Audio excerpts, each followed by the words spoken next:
Friend अस्सलाम वालेकुम बिस्मिल्लाहिर्रहमानिर्रहीम। कैसे, उम्मीद आप सब लोग खैरियत से होंगे। आज का हमारा टॉपिक है बेसिक टर्मिनोलॉजीज़। दोस्तों आज हम क्लास 10th के कोर्सेज़ को स्टार्ट करने वाले हैं। सबसे पहले हमारे पास फिज़िक्स का लेक्चर हम स्टार्ट करेंगे। तो दोस्तों जिसको भी मसला है क्लास 10th के फिज़िक्स के कोर्सेज़ के जिस टॉपिक में मसला है आप कमेंट कर सकते हैं। इंशाल्लाह आप लोगों के लिए हम हाजिर हैं, हम वीडियो बनाएंगे, ठीक है। तो आज का हमारा टॉपिक है class 10 subject physics chapter number 1 simple harmonic motion in wave. Chapter का नाम है simple harmonic motion and wave.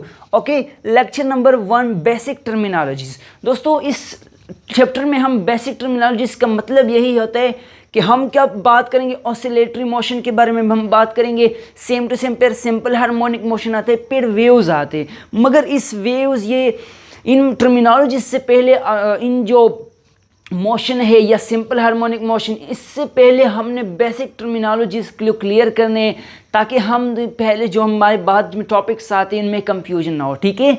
तो स्टार्ट बेसिक टर्मिनोलॉजी में फर्स्ट में हमारे पास क्या है, ऑसिलेटरी मोशन। गाइज सबसे बेस्ट मोशन ऑसिलेटरी मोशन बहुत ईजी है कि the repeated back and forth motion of the body about mean position. दोस्तों देखो, एक मीन पोजीशन से एक इक्विलिब्रियम पोजीशन से बॉडी के back and forth moment, mean के आगे और पीछे हरकत हम क्या कहेंगे, simply oscillatory motion. Okay clear.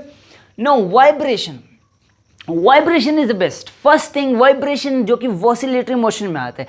Vibration कहते हैं one complete round trip of vibrating body about mean position is called vibration. दोस्तों एक ही वाइब्रेशन को हम साइकिल भी कह सकते हैं कि वाइब्रेशन का मतलब मीन पोजीशन, फॉर एग्जांपल एक बॉडी ने स्टार्ट की फिर बैक गया मतलब या फोर्थ आ गया, ठीक है, मतलब एक साइकिल कंप्लीट की, तो इसको हम वाइब्रेशन बोलेंगे। जैसा कि आपको डायग्राम पे नजर आता है कि ए पॉइंट से बी पॉइंट तक मतलब एक बॉडी ने क्या किया है कि वो ऑसिलेटरी मोशन को परफॉर्म किया।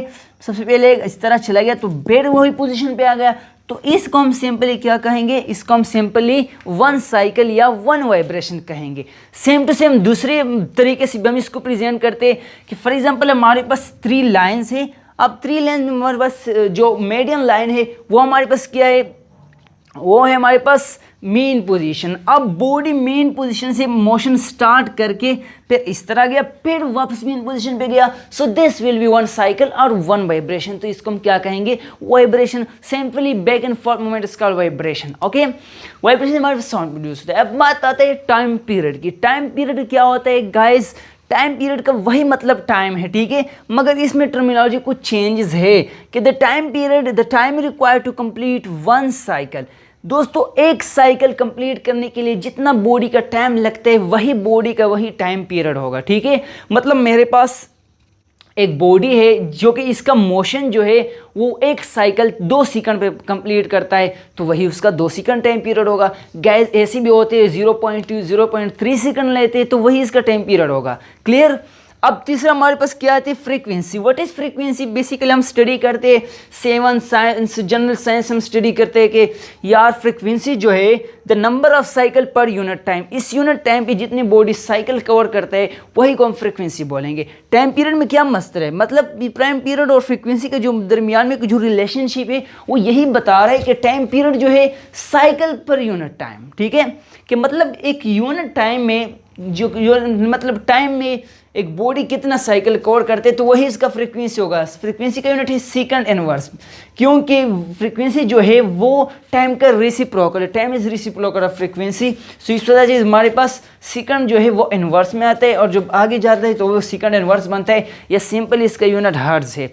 ओके, सो इसके बाद इसका रिलेशनशिप जो है वो यही है कि हमारे पास जो बॉडी है फ्रीक्वेंसी हमारे पास बराबर है 1 ओवर टाइम पीरियड, ठीक है। Frequency is equal to 1 over time period. For example मेरे पास 5 साइकिल है 2 सेकंड में बॉडी के ने कंप्लीट किए, तो फ्रीक्वेंसी होगा 2.5 hertz. Okay clear. Now the first thing is displacement. What is displacement, the distance of oscillating body from the main position in any instant of time.